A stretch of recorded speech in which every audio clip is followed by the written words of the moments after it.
धन्यवाद हो, धन्यवाद हो, धन्यवाद हो। Hallelujah, hallelujah, hallelujah, hallelujah, hallelujah, hallelujah. आइए आप प्रभु के चरणों में बैठेंगे, प्रभु की आराधना करेंगे, प्रभु की प्रार्थना करेंगे। प्रभु ने हमें मौका दिया। Hallelujah, hallelujah, hallelujah, hallelujah, hallelujah. धन्यवाद हो प्रभु इस समय के लिए, प्रभु जी इस मौके के लिए आपका धन्यवाद हो। हालेलुया प्रभु जी, आपके चरणों में आने के लिए आपने कृपा दी, आपका धन्यवाद देते हैं। Hallelujah, hallelujah, hallelujah, hallelujah, hallelujah. धन्यवाद हो, धन्यवाद हो, धन्यवाद हो। Hallelujah, hallelujah, hallelujah. राजाओं के राजा, प्रभुओं के प्रभु, तेरा धन्यवाद हो। आपका धन्यवाद हो, आपका धन्यवाद हो। Hallelujah, hallelujah, hallelujah. जय जयकार हो प्रभु जी, आपकी जय जयकार हो। Hallelujah, hallelujah, hallelujah, hallelujah, hallelujah, hallelujah. आपने कहा 2 या 3 मेरे नाम पर इकट्ठे होते हैं, वहां मैं बीच में हाजिर होता हूँ। प्रभु आप हमारे बीच में हो, प्रभु आपका धन्यवाद हो। Hallelujah, hallelujah, hallelujah, hallelujah, hallelujah, hallelujah, hallelujah. राजाओं के राजा, प्रभुओं के प्रभु जी, आपका धन्यवाद हो। Hallelujah, hallelujah, hallelujah, hallelujah. धन्यवाद हो प्रभु जी, आपका धन्यवाद हो प्रभु। आपके नाम की स्तुति हो, आपके नाम की स्तुति हो प्रभु जी। Hallelujah, hallelujah, hallelujah, hallelujah. पवित्र पवित्र, हालेलुया। धन्यवाद हो, धन्यवाद हो। हालेलुया, सेनाओं के यहोवा, हालेलुया। प्रभु आप कितने महान हो प्रभु जी। हालेलुया, आपकी भलाइयों को याद करते आपका धन्यवाद देते हैं प्रभु जी, आपका धन्यवाद हो। Hallelujah, hallelujah, hallelujah, hallelujah, hallelujah, hallelujah, hallelujah, hallelujah, hallelujah. प्रभु आपने चरणों में आने के लिए कृपा दिया प्रभु जी, आपका धन्यवाद हो। Hallelujah, hallelujah. जय जयकार हो प्रभु जी, आपकी जय जयकार हो प्रभु जी, आपकी जय जयकार हो प्रभु। आपका धन्यवाद देते हैं महान पिता परमेश्वर, धन्यवाद हो। हालेलुया। ओ रबा समारी दिना दिना रबा लबा शंदना दिना रबा सकंदला रबा लबा ओ रिबा लबा लबा दिना दिना दिना रबा शंदना दिना रबा लबा लबा दिना दिना रबा लबा लबा। हालेलुया, राजाओं के राजा, प्रभुओं के प्रभु, सेनाओं के यहोवा, आपका धन्यवाद हो प्रभु जी, आपका धन्यवाद हो प्रभु जी। Hallelujah, hallelujah, hallelujah, hallelujah, hallelujah, hallelujah. प्रभु जी आपका धन्यवाद हो, धन्यवाद हो, धन्यवाद हो, धन्यवाद हो, धन्यवाद। Hallelujah, hallelujah, hallelujah. दिल की गहराई से प्रभु हमें आपको पुकारते हैं प्रभु जी, आपका धन्यवाद। हालेलुया, रबा दिना दिना रबा संदला दिना रबा शखा लबा रबा लबा और रिबा दिना दिना रबा सवा लबा दिना दिना रबा लबा लबा। Hallelujah, hallelujah. प्रभु आपकी जय जयकार हो प्रभु जी, आपकी जय जयकार हो प्रभु जी, आपके नाम की महिमा होने पाए प्रभु। हालेलुया, हालेलुया प्रभु जी, हालेलुया। प्रभु हमारे जीवनों से आपको महिमा मिले प्रभु जी। हालेलुया। ओ रबा दिना रबा संदरी को दिला रबा शंदना दिना रबा लबा लबा। Hallelujah, hallelujah. जय जयकार हो प्रभु जी, आपकी जय जयकार हो प्रभु जी, आपके नाम की बढ़ाई हो प्रभु, आपके नाम की महिमा हो प्रभु जी। Hallelujah, hallelujah, hallelujah. सृष्टिकर्ता प्रभु जी, आपका धन्यवाद हो प्रभु जी, आपका धन्यवाद हो। Hallelujah, hallelujah, hallelujah, hallelujah, hallelujah. राजाओं के राजा, प्रभुओं के प्रभु, आपका धन्यवाद हो। Hallelujah, hallelujah, hallelujah, hallelujah. प्रभु जी आपका धन्यवाद हो। रबा दिना दिना रबा समा लबा दिना दिना रबा लबा ओ रिबा दिना रबा शंदना दिना रबा सेखा दिला रबो लबा शमा लबा रबा ओरी दिना दिना दिना रबा संदरी दिना दिना रबा लबा लबा लबा ओ रबा दिना दिना रबा समा रबा लबा लबा। यीशु राजा आप हमारी अगुवाई करे प्रभु, आप हमारी अगुवाई करे, आप चलाए। पवित्र आत्मा पूरा कंट्रोल अपने हाथ में लीजिए प्रभु जी। हालेलुया। ओरी दिना दिना रबा संदरी दिना दिना रबा लबा ओ रबा दिना रबा शंदर दिना दिना रबा समा रबा लबा ओरी दिना दिना रबा लबा लबा लबा शमा लबा दिना दिना रबा लबा लबा। हालेलुया, जय जयकार हो प्रभु जी, आपकी जय जयकार हो प्रभु जी, आपकी जय जयकार हो प्रभु जी, आपकी जय जयकार हो प्रभु जी। हालेलुया। प्रभु आपका धन्यवाद हो, आपका धन्यवाद हो, हालेलुया हालेलुया हालेलुया। चलाने वाले पिता आपका धन्यवाद हो। Hallelujah hallelujah hallelujah hallelujah hallelujah hallelujah. ओ प्रभु जी आपका धन्यवाद। ओ रबा दिना रबा समारी दिना दिना रोबा लबा रबा ओ रिबाने दिना दिना रबा शंदना दिना रबा सखंद ला रबा लबा लबा ओ रिबा दिना रबा शंदना दिना रबा लबा लबा दिना दिना रबा शखा लबा रबा लबा ओ रिबा दिना रबा लबा लबा। Hallelujah hallelujah hallelujah hallelujah hallelujah hallelujah hallelujah. प्रभु आपके नाम की जय जयकार हो, आपके नाम की जय जयकार हो। हालेलुया। स्वर्गीय पिता आपका धन्यवाद हो, धन्यवाद हो, धन्यवाद हो। ओ रबा दिना रबा संदरी दिना रबा शंदना दिना रबा लबा लबा ओ रबा दिना सखंद ला रबा नम नम नम संदनी दना दिना रबा लबा लबा ओ रबा निदना रबा शखंद ला रबा सांदरी रबा लबा। Hallelujah hallelujah hallelujah. जय जयकार हो प्रभु जी आपकी, जय जयकार हो प्रभु जी। आपके नाम की महिमा होने पाए हमारे जीवनों से प्रभु। आपको जय जयकार हो प्रभु, आपकी जय जयकार हो प्रभु, आपकी जय जयकार हो पिता। आपका धन्यवाद हो, धन्यवाद हो, धन्यवाद हो। ओ रबा दिना दिना रबा शखांदला रबा समारी दिने ओ रबा लबा लबा लबा ओ रा दिना रबा लबा शखा लबा लबा रिदना दिना रबा संबला रबा। Hallelujah hallelujah hallelujah hallelujah. प्रभु आपके नाम की स्तुति हो, आपके नाम की स्तुति हो, आपके नाम की जय जयकार हो।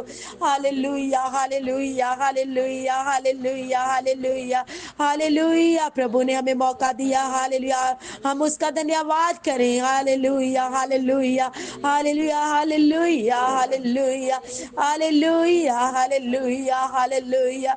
राजाओं के राजा प्रभुओं के प्रभु आपका धन्यवाद हो, धन्यवाद हो, धन्यवाद हो, धन्यवाद हो। रबा सांदला रबा रबा रबा ओ रिबा दिना रबा लबा लबा शंदना दिना रबा लबा लबा। Hallelujah hallelujah. जय जयकार हो प्रभु जी आपकी, जय जयकार हो। हालेलुया। रबा दिना दिना रबा संदरा रबा शाकांदला रबा लबा ओ रिबा नि दिना दिना रबा समा लबा रबा नि दिना दिना रबा लबा। हालेलुया। प्रभु आपके नाम की स्तुति हो, आपके नाम की स्तुति हो। हालेलुया। सेनाओं के यहोवा आप पवित्र हो पिता परमेश्वर। Hallelujah hallelujah hallelujah. प्रभु आपकी उपस्थिति हमारे बीच में बनी रहे प्रभु। पवित्र आत्मा आप पूरा कंट्रोल कीजिए प्रभु जी। आपका धन्यवाद हो, धन्यवाद हो, धन्यवाद हो, धन्यवाद हो। Hallelujah hallelujah hallelujah hallelujah. रबा दिना रबा शंदना दिना रबा समारी दिना दिना रबा और रबा दिना रबा लबा लबा शंदना दिना रबा लबा लबा रबा। हालेलुया। जय जयकार हो प्रभु जी आपके नाम की जय जयकार हो, आपके नाम की जय जयकार हो। Hallelujah hallelujah hallelujah. ओ मेरे पिता आपका धन्यवाद हो। हालेलुया। स्वर्गीय पिता आपका धन्यवाद हो, धन्यवाद हो, धन्यवाद हो, धन्यवाद हो, धन्यवाद हो, धन्यवाद हो। Hallelujah hallelujah hallelujah. महान पिता परमेश्वर आपके नाम की जय जयकार हो, आपके नाम की जय जयकार हो, आपके नाम की जय जयकार। Hallelujah hallelujah hallelujah. रबा दिना रबा संदरी दरा दिना रबा लबा और रबा दिना दिना रबा शंदनी दरा दिना रबा लबा लबा लबा। हालेलुया। जय जयकार हो प्रभु जी आपके नाम की जय जयकार हो।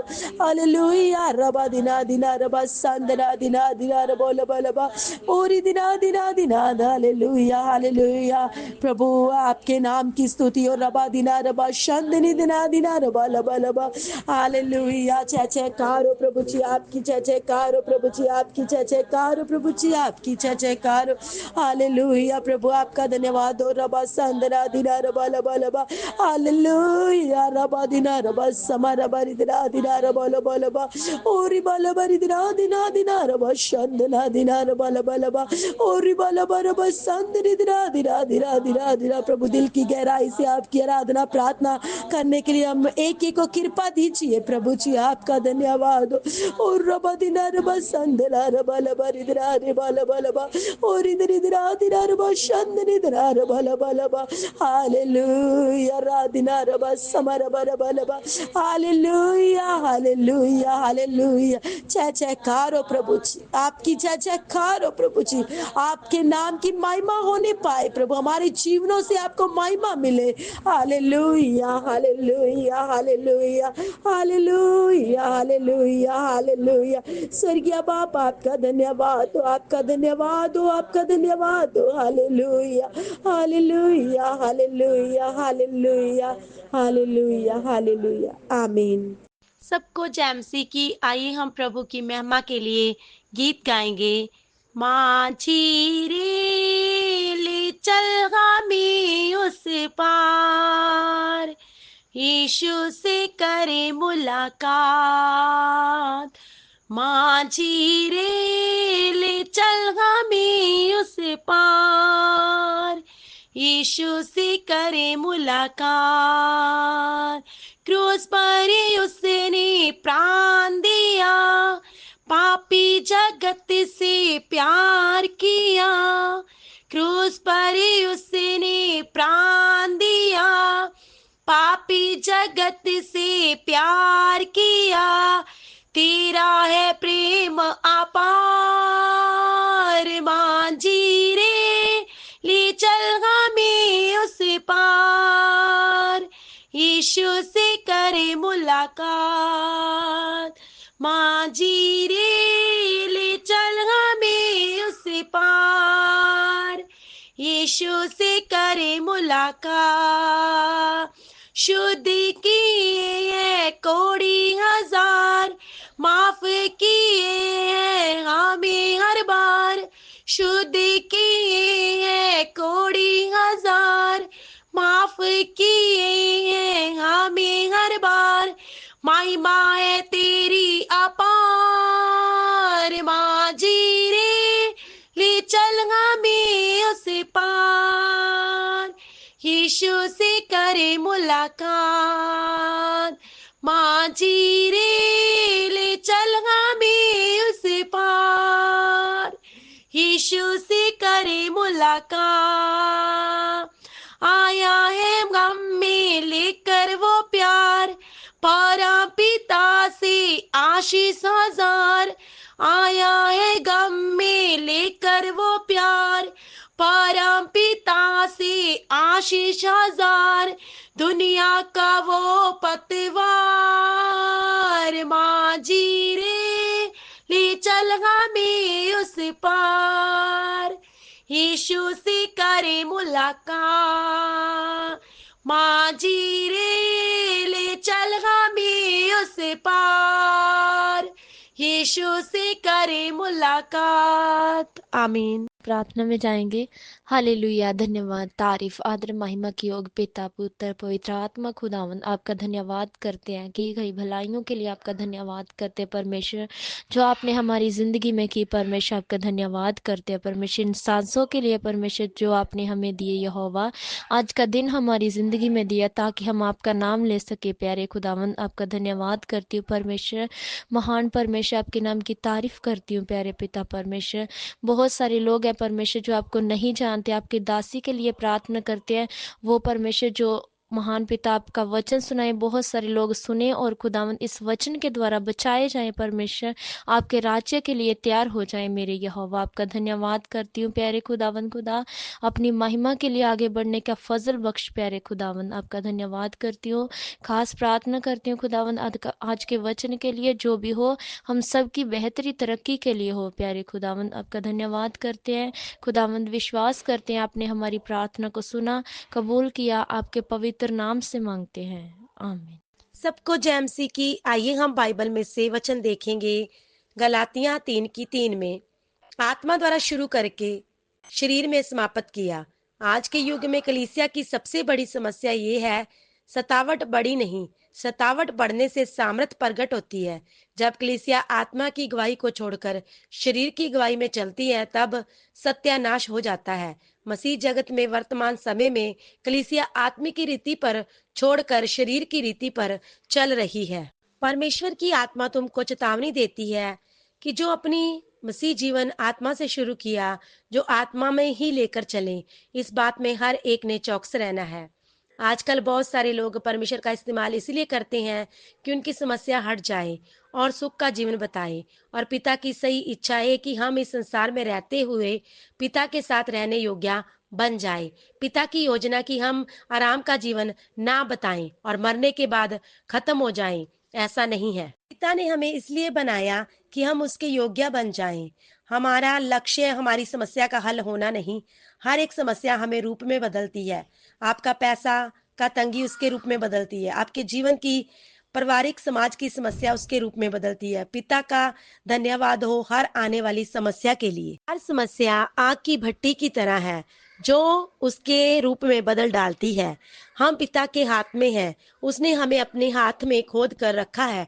शैतान को देखकर मुस्कुराएं और उसकी आंखों में आंखें डालकर कहें, शैतान, हम उसके रूप में समस्या के द्वारा बदलते जा रहे हैं।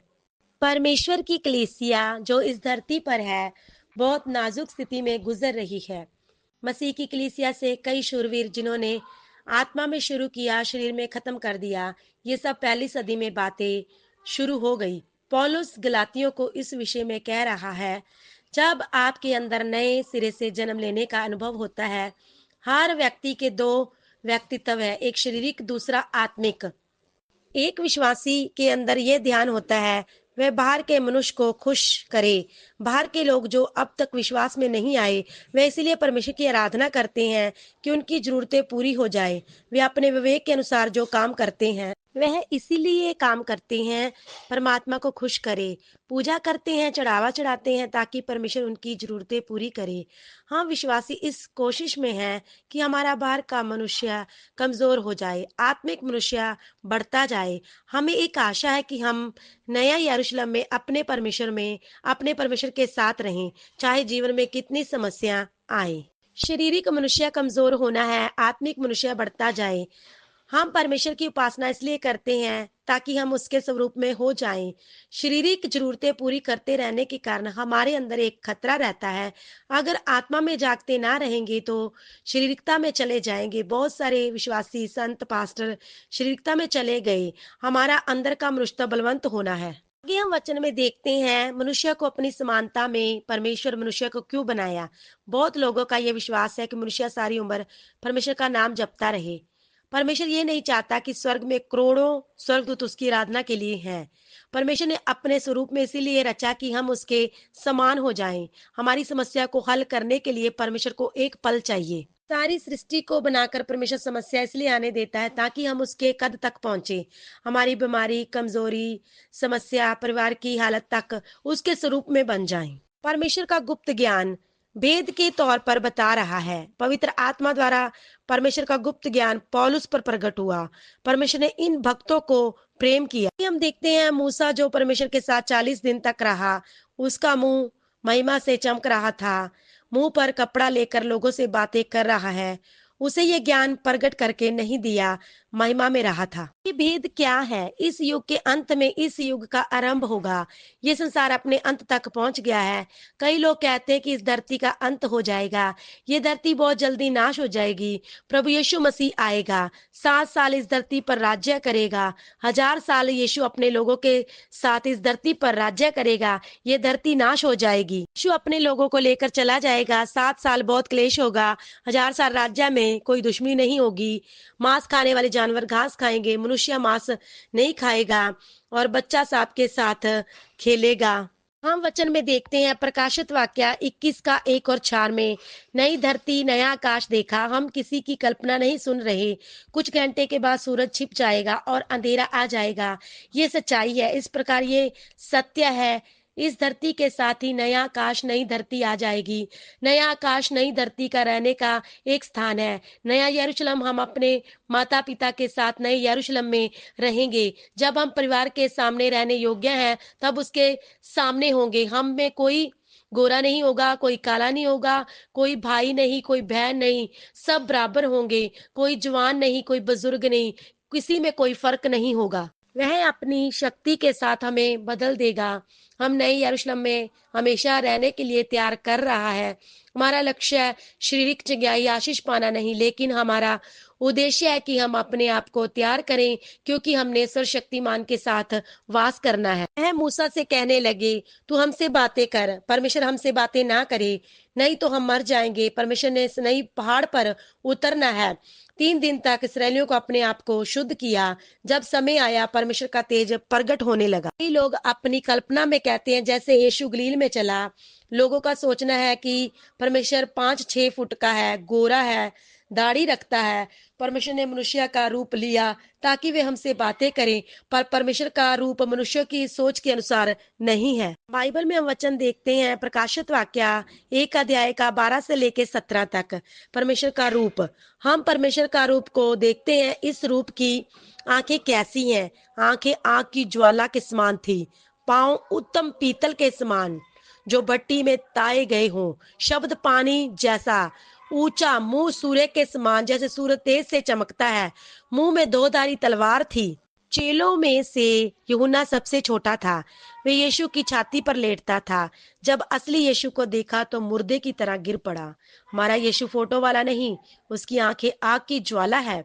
उसके हाथ में शराब की बोतल नहीं, बीड़ी नहीं, उसने हाथों में तारों को पकड़ा है। उसका मुंह चमकता है, उसका शब्द पानियों का शब्द है। जब उसकी थोड़ी सी महिमा पहाड़ पर उतरी, पूरा पहाड़ कांप उठा। इस्राएली लोग पहाड़ से दूर खड़े थे, सिर्फ आवाज से ही कहते कि हम मर जाएंगे। हमने इस महान महिमा से भरे यीशु के साथ रहना है।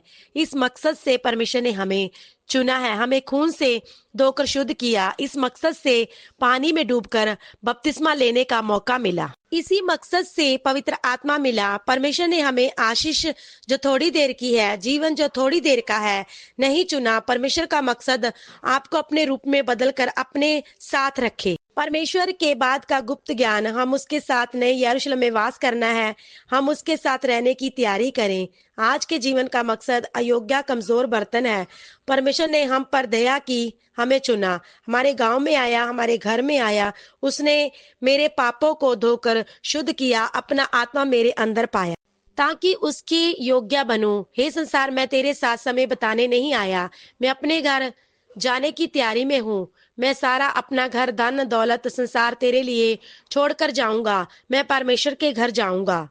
परमेश्वर की अनंत काल की योजना संसार के लिए भेद है। हम हमारे लिए पवित्र आत्मा द्वारा हमें मिला है। इस संसार के कई अपने अपने गुप्त ज्ञान है। ऐसे गुप्त नाम को वह उनको ये गुप्त नाम देते हैं जो उनसे संबंध रखते हैं। ये जो बात कर रहे हैं, ये किसी धार्मिकता नेता की गुप्त ज्ञान नहीं, पर परमेश्वर के गुप्त ज्ञान के बारे में बताते हैं। ये नाम हमें अपने ध्यान ज्ञान से प्राप्त नहीं, तपस्या से प्राप्त नहीं किया, ना ही योग साधना से ध्यान के द्वारा प्राप्त किया। ये ज्ञान गुप्त उपवास में नहीं पाया, पर जब परमेश्वर की आत्मा ने हमारे दिल में वास किया, तब ये गुप्त ज्ञान हम पर प्रगट हुआ। परमेश्वर ने इस गुप्त ज्ञान से सृष्टि की। पहले मनुष्य जिसको उसने परमेश्वर ने अपने जैसा बनाया था, इस संसार में अधिकार से राज्य करता था। परमेश्वर ने अपने ज्ञान से मनुष्य को मिट्टी का रूप दिया, पर बाकी सभी जीव जंतु को, जानवरों को अपने वचन की शक्ति से बनाया। पर परमेश्वर को गुप्त ज्ञान के अनुसार मनुष्य को मिट्टी से अपने हाथों से बनाया। किसी भी स्वर्गदूत को अपने हाथों से नहीं बनाया, केवल मनुष्य को ही अपने हाथ में लेकर बनाया। उसके नथनों में अपना जीवन का श्वास फूंक दिया। परमेश्वर ने अपने गुप्त ज्ञान से मनुष्य को मिट्टी से बनाया, अपना रूप दिया। परमेश्वर ने अपने गुप्त ज्ञान से बाग में भले बुरे का ज्ञान वृक्ष लगाया। परमेश्वर ने अपने गुप्त ज्ञान से आत्मा दी, ये फल ना खाना। परमेश्वर अपने गुप्त ज्ञान से भले बुरे के वृक्ष को बाग के बीच में लगाया। परमेश्वर ने सिर्फ आज्ञा दी, इस वृक्ष के फल को ना खाना। परमेश्वर ने अपने गुप्त ज्ञान से मनुष्य से हवा को बनाया। हवा को देखकर आदम कहता है, ये मेरी हड्डियों की हड्डी, मेरे मांस का मांस है। इसलिए परमेश्वर कहता है ये दोनों एक तन होंगे। परमेश्वर ने गुप्त ज्ञान से इन दोनों को भी बनाया। फिर शैतान को वाटिका में आने की आज्ञा दी। हम उत्पत्ति में पढ़ते हैं कैसे शैतान वाटिका में आया और शैतान ने उनको भरमाया। फिर फल खाने के कारण वे नंगे हो गए। परमेश्वर को मालूम था आदम पाप करेगा, पाप में गिरेगा। परमेश्वर और आदम में जुदाई आ गई। परमेश्वर के ज्ञान को आगे समझे। मनुष्य पाप में गिर गया, पवित्र परमेश्वर से अलग हो गया। परमेश्वर अपने ठहराए हुए समय में आखिरी आदम इस संसार में आया। पहला आदम जैसा परखा गया, वैसे ही उससे भी ज्यादा परीक्षा आखिरी आदम परखा गया। पहला आदम पहली परीक्षा में फेल हो गया। पहला आदम भूखा नहीं था, आखिरी आदम 40 दिन भूखा रहा। आखिरी आदम ने आत्मा का उल्लंघन नहीं किया, सब मनुष्य जाति के लिए भलाई के काम किए। कोई भी गलती नहीं की, कोड़ियों को प्यार किया, जब लोगों को भूख लगी उन पर तरस खाया और खाना दिया, जब विधवा को रोते देखा और उसके जवान बेटे को जिंदा किया। उस समय का रोमी पिलातुस ने यीशु में कोई दोष नहीं पाया। उसके प्यारे चेले ने भी उसको पकड़वा दिया। सारी मानव जाति के प्यार करने के बाद आखिरी में क्रूस मिला, 3 किलो में लटकाया गया। ये उसने क्यों किया? पहले मनुष्य ने आज्ञा उल्लंघन किया, उसको अपने लिए सारे संसार का पाप उठाया। आखिरी आदम के ज्ञान देने के कारण परमेश्वर के पास जाने का रास्ता खुल गया। उसने हमारे सिर्फ पाप ही माफ नहीं किए, जो पहले आदम ने खोया था वे सब दिया। परमेश्वर ने आदम से बढ़कर ऊंचा दर्जा दिया, हमारे अंदर भीतरी मनुष्यत्व रचा। पतरस कहता है, हमारा जन्म नाशवान बीज से नहीं पर अविनाशी बीज से पैदा हुआ है। एक एक विश्वासी ने इस बात को समझना है कि तुम्हारे अंदर के मनुष्य को कितना ठोस बनाया। तुम्हारे अंदर के मनुष्य को मिट्टी से नहीं बनाया, आदम को मिट्टी से बनाया।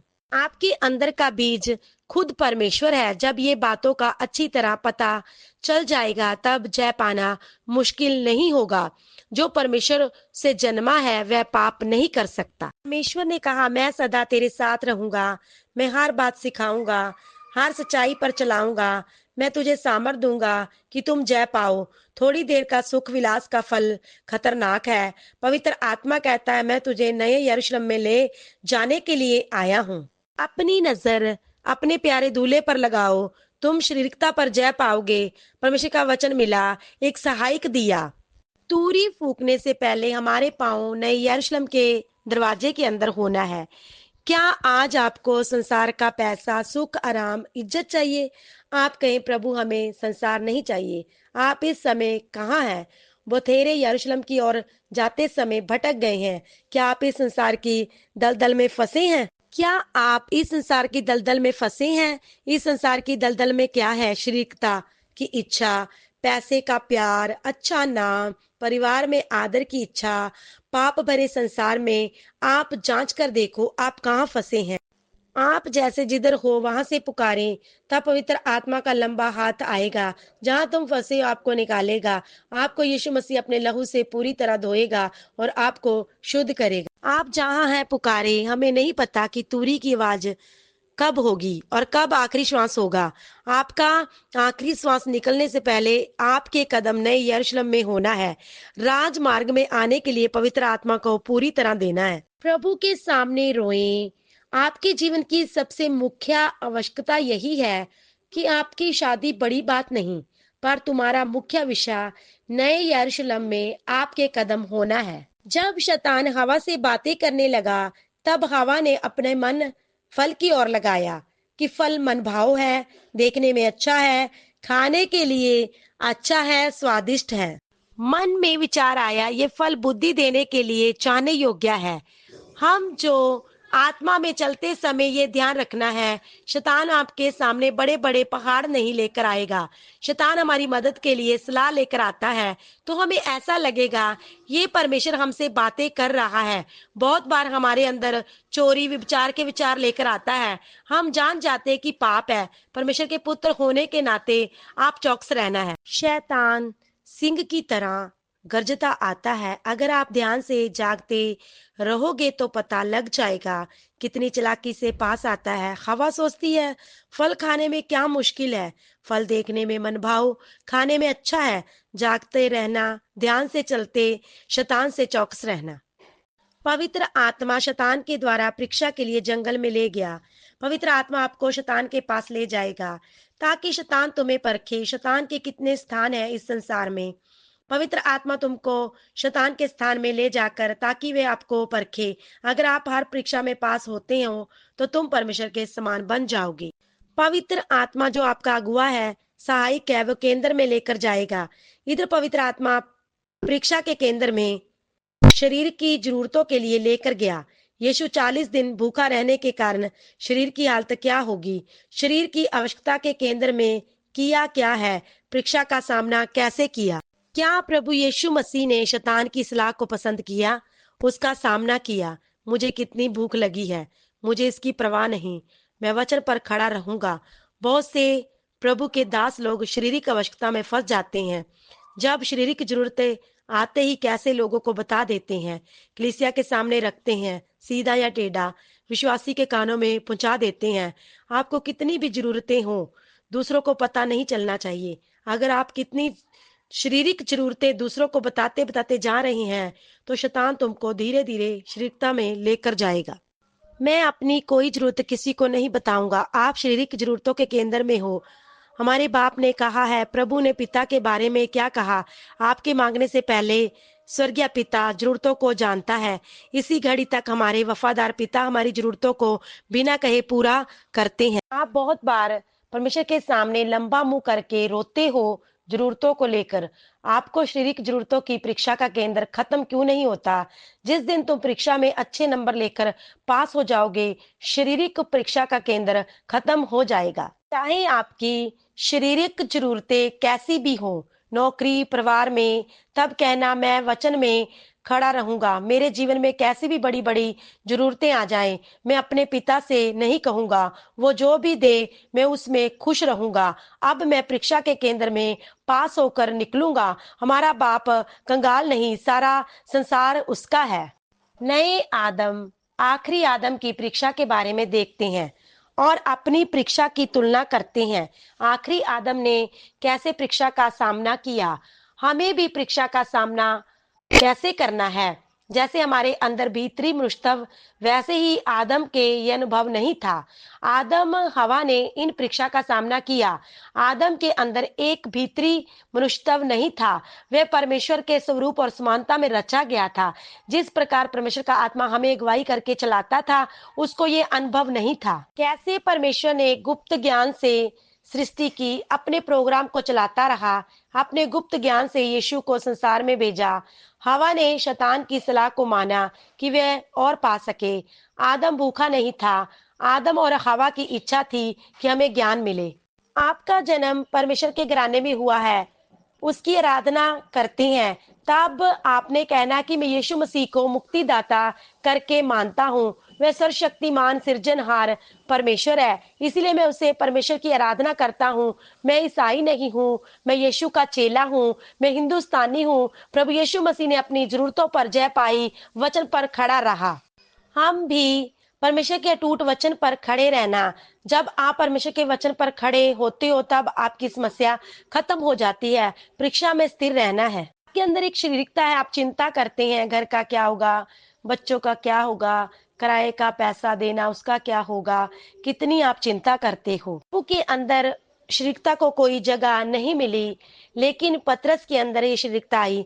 उसने कहा, प्रभु आपके साथ ऐसा ना हो। पर परमेश्वर ने उसको बोला, शैतान मुझसे दूर हो जा। पवित्र आत्मा जिम्मेवार है। हर एक जय पाने वाले हर रोज जय पाते जाना है। आप कितनी नौकरी, जीवन का जरूरतों का प्रार्थना करना बंद करो, क्योंकि पिता को पता है आपको क्या चाहिए। जब आप आत्मिक तौर पर बालक होते थे, मांगते थे, जब आप आत्मिक तौर पर बड़े हो गए, तो आपको परमेश्वर को मांग मांग कर तंग मत करो। आपको ताकत देने वाला अंदर बैठा है। उसके अंदर जो ताकत है, सारे ब्रह्मांडल की ताकत से बढ़कर है। अपनी खुदी को त्यागे, तब आपका चेहरा चमकेगा। आपको चारों तरफ से बड़े बड़े पहाड़ों ने घेर लिया होगा, पर चारों तरफ से बड़े पहाड़ मैदान बन जाएंगे। यीशु मसीह ने कहा, जब तक कोई व्यक्ति अपने आप का इनकार ना करे, वो मेरा चेला नहीं हो सकता। ईश्वर का वचन तीखी छुरी है, शारीरिकता को उससे काटना है, फिर आप नदी में तैरोगे। शारीरिकता जो हमारी है, उसे शब्दों से कहें, शारीरिकता मुझे तेरा कुछ नहीं चाहिए। पवित्र आत्मा हर बात में आपकी अगुवाई करेगा। और जो यीशु मसीह के हैं, उन्होंने शारीरिकता को उसकी लालसाओं, अभिलाषाओं समेत क्रूस पर चढ़ा दिया। शारीरिकता आपको परमेश्वर के सिंहासन तक लेकर जाने वाली सीढ़ी है। हर कदम पर शारीरिकता को अपने वश में लाना है, उसे अपने कैदी या गुलाम बनाना है। यदि आपके अंदर शारीरिकता नहीं होती, तो आप प्रभु के समान या आप प्रभु के तुल्य होने का मौका नहीं होता। इसलिए परमेश्वर को धन्यवाद देना है। उसने हमारे शरीर में शारीरिकता रख दी। इस शारीरिकता को हमेशा क्रूस पर चढ़ाकर रखना है ताकि ये शारीरिकता आपकी आत्मा को वश में ना कर ले। भीतरी मुस्तव अलग है। यह जो शारीरिकता है वह हमारे प्राण में रहती है। ये इस कोशिश में रहती है कि हमारी आत्मा को वश में कर ले। आगे हम देखते हैं, परमेश्वर के वचन की तलवार आत्मा को प्राण से अलग कर सकती है। जब शारीरिकता आत्मा को अपने वश में कर लेती है तब आपका आत्मिक रिश्ता टूट जाता है, लेकिन भीतरी मस्तक को आत्मा अपने कब्जे में नहीं कर सकती क्योंकि उसका जन्म परमेश्वर के वचन से हुआ है। अंदर का मनुष्य पूरा सिद्ध और पवित्र है, धर्मी है। शारीरिकता का प्रयास रहता है कि आत्मा को वश में कर ले। बहुतों का विचार है परमेश्वर को मन चाहिए, शरीर नहीं। उनके जवाब के लिए पहला कुरिन्थियों 6 की 19 और 20 में हम देखते हैं, हमारी देह पवित्र आत्मा का मंदिर है। इससे पहले हमारी शैतान के वश में थी, लेकिन प्रभु यीशु मसीह ने क्रूस पर जान देने के कारण आपका प्राण, शरीर और आत्मा को आजाद किया है, दाम देकर छुड़ाया ताकि अपनी पवित्र आत्मा को तुम्हारी देह में रखे। इस कारण आपकी अपनी आत्मा प्राण ही नहीं बल्कि देह या शरीर भी चाहिए, क्योंकि परमेश्वर ने आत्मा प्राण के लिए ही नहीं बल्कि शरीर के लिए भी कीमत दी है। आदम ने पाप किया तो वे नंगे हो गए। पाप करने से पहले परमेश्वर के जलाली कपड़े पहने थे।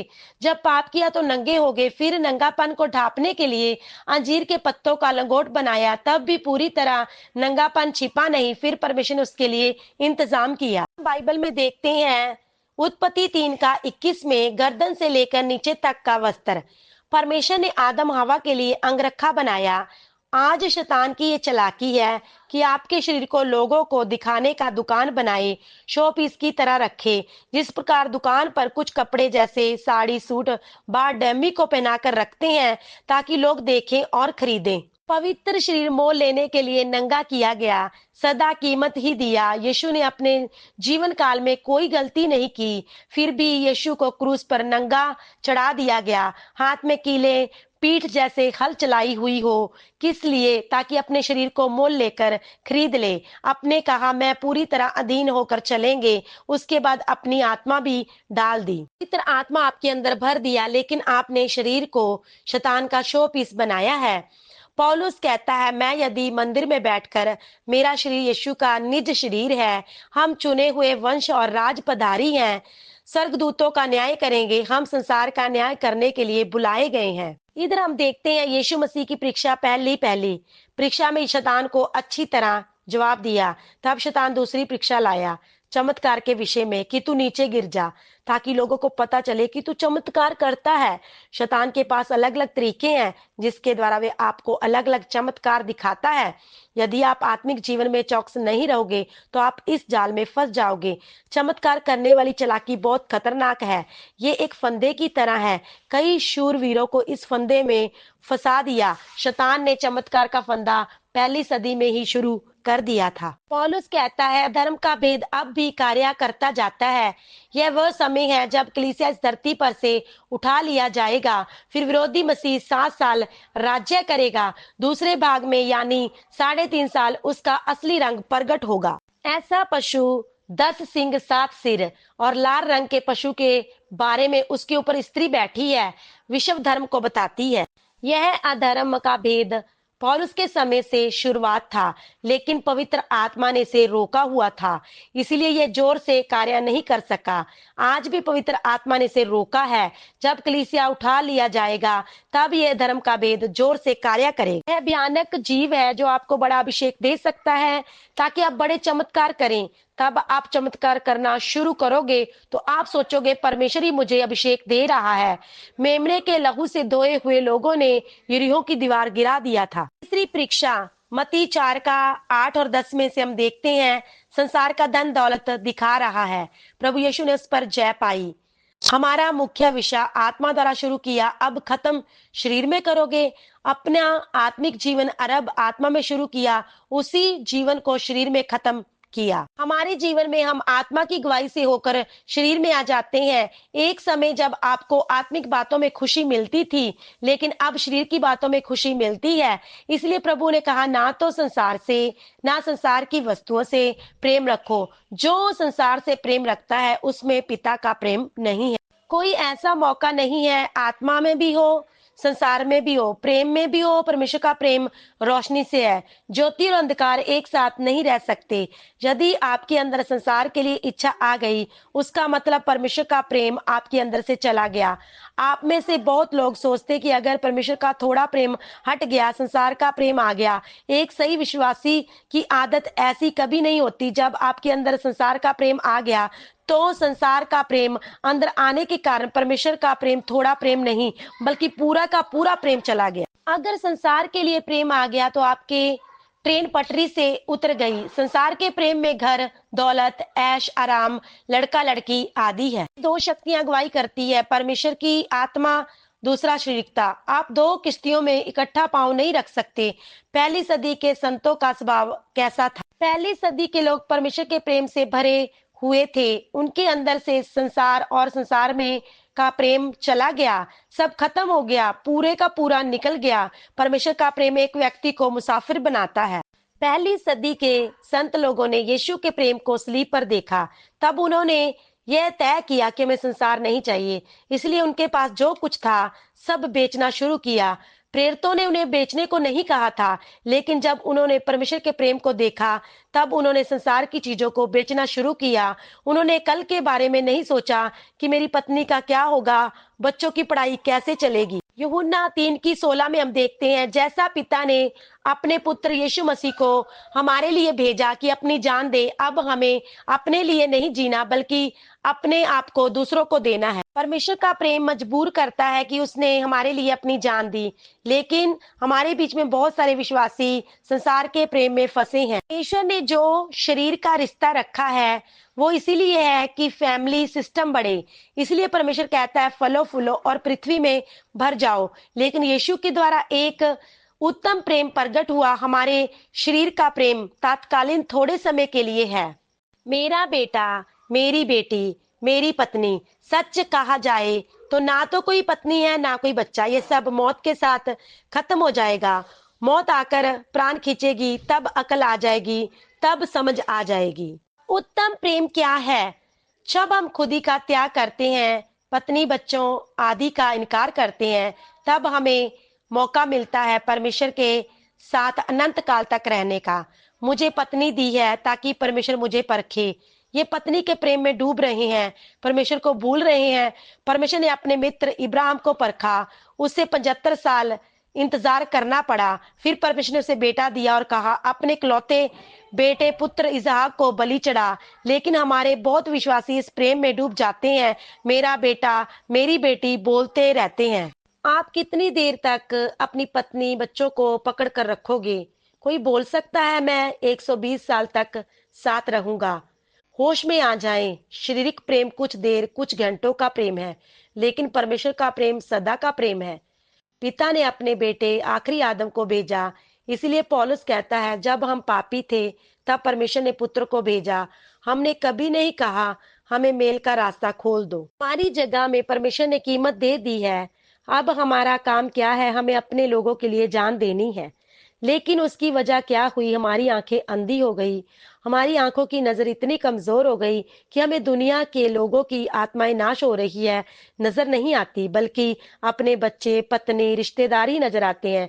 जिन जिन को हम छू सकते हैं वे नजर आते हैं, उसको प्यार करते हैं। यीशु ने आपके अंधेपन को दूर किया। आपकी आंखें पूरी तरह खुली हैं, लेकिन आप आंखें खोलना नहीं चाहते। आपके शरीर का प्रेम इतना बढ़ गया है, इसीलिए हमारे कमजोरी को अच्छी तरह जानने वाला हमारा सृजनहार परमेश्वर ने कहा, पति पत्नी को त्यागना ताकि आंखें खुल जाए। आप जो भी मजा लेते हैं पानी के बुलबुले के समान है। यदि अपने आप का इनकार नहीं करोगे तो परमेश्वर के तुल्य नहीं बनोगे। शारीरिक प्यार को कुछ सीमाएं हैं। जब मैं पति को प्यार करूंगी तो बदले में वे प्यार करेगा। जब शारीरिक प्रेम की जगह में परमेश्वर का प्रेम आ जाता है, तो ऐसे से कोई प्यार करे, उसके बदले प्यार पाने की इच्छा नहीं आनी। आप बेटी को प्यार कर रहे हैं लेकिन वो नहीं कर रही, तो भी आपका प्यार बढ़ता जाएगा। इसलिए यीशु ने कहा, अपने आप को त्यागो ताकि ईश्वरीय स्वभाव में आ जाओ। फिर आपको दुनिया के लोगों के लिए प्रेम आएगा। आपका शारीरिक प्रेम पवित्र आत्मा की आग से जलना है। लड़का लड़की के प्रेम के बारे में नहीं, वो तो शारीरिक की भूख है। एक दूसरे के साथ सच्चे प्रेम से बंधना है। जब परमेश्वर का प्रेम आएगा तो दुनिया का प्यार खत्म होगा, लेकिन शारीरिक प्रेम शरीका में खत्म होगा। पहली सदी के संतों की आंखें पूरी तरह खुल गई थी जब परमेश्वर का प्रेम अंदर आ गया।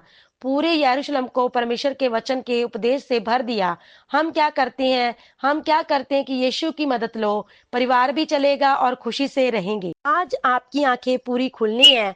पूरे भारत के नाश होने वाले लोगों को आप देखना है। भारत के लोगों को दुष्ट शक्तियों लूट रही हैं। क्या आप वो देख सकते हैं? पवित्र आत्मा के द्वारा हमारे अंदर ये प्रेम आता है। पवित्र आत्मा में आग है। ये आग आपके शारीरिक प्रेम को भस्म करती है। तब आप पूरे के पूरे परमेश्वर के प्रेम से भर जाते हो। परमेश्वर प्रेम है, आप भी प्रेम बन जाओगे। ये आत्मिक उन्नति है। पौलुस पतरस प्यार बन गया, स्तिफनुस प्यार बन गया, यीशु प्यार बन गया, अंत क्रूस मिला। पौलुस प्यार बन गया, उसका अंत उसकी गर्दन काट दी। पतरस प्यार बन गया, क्रूस पर उल्टा लटका। भारत को यीशु का सही प्रेम चाहिए। असली प्रेम को रोकने वाली है शारीरिकता, हमें आगे बढ़ाने वाली शक्ति है परमेश्वर का प्रेम। स्वर्ग के लालच में आगे नहीं बढ़ सकते, बढ़ाने में ताकत देने वाला है प्रेम। ऐसे में आत्मा की गवाही से कभी नहीं हटेंगे। आत्मा की गवाही का रास्ता तंग और दर्दनाक है। जब आग है तो शारीरिकता के साथ जाने का मन नहीं आएगा। इब्राहिम स्थिर नींव वाले नगर की बाट जो रहा था, वो में रहने की उसको कोई परेशानी नहीं है। हम सोने के जेवर क्यों नहीं पहनते? हमारी बुलाहट सोने की सड़कों पर चलने की है। ये रास्ता चोखा सोने का है। नए यरूशलेम के फाटक सुंदर हैं। बिजली की, खाने की, स्टाइल के कपड़े पहनने की, वॉशिंग मशीन की कुछ जरूरत नहीं है। स्वर्ग में कोई गहने भी नहीं है। हमें ऊंची बुलाहट से बुलाया है। हम अपने जीवन में कष्ट परेशानी का सामना करना है। हम परदेसी और मुसाफिर हैं। हमने यीशु को कबूल किया तो हमारा सफर शुरू हो गया। संसार से दूर होते जाना है। हम स्वर्गीय घर के पास आ रहे हैं। निशाने की ओर बढ़ते जाना है। परमेश्वर की उपस्थिति में प्रवेश करते जाना है। भीतरी मुझ स्वर्गीय स्थानों में बनाया है, स्वर्गीय स्थानों में बैठाया है। हमें ऊंची बलाहट मिली है। यदि स्वर्गीय स्थानों में बैठे हैं तो कष्ट, दुख, परेशानी में आनंदित रहेंगे। हर हालत में आनंदित होना है। आत्मा में चलोगे तो आत्मिक जीवन बताओगे तो आत्मा स्वर्गीय स्थानों की बातें खोल कर देगा। आत्मा में चलेंगे तो आंखें खुलेगी ताकि स्वर्गीय चीजें देखें। संसारिक चीजों पर मन नहीं लगाना। आत्मा से पता चलेगा परमेश्वर ने हमारे लिए क्या क्या रखा है। आमीन। आइए प्रार्थना करेंगे। स्वर्गीय पिता, आज के वचन के लिए आपका धन्यवाद देते हैं। आपकी उपस्थिति हमारे बीच में बनी रही, आपका धन्यवाद हो प्रभु जी। हमारे जीवन के द्वारा यीशु मसीह आपको महिमा मिले प्रभु। आपकी महिमा हमारे जीवनों से होने पाए। हमारा उठना, हमारा बैठना, हमारा हर काम करना प्रभु जी, इनके द्वारा भी आपकी महिमा होने पाए। हमारी प्रार्थना आपने सुन ली, इसके लिए आपका धन्यवाद देते हैं प्रभु। यीशु मसीह के नाम से हम मांगते हैं, आमीन।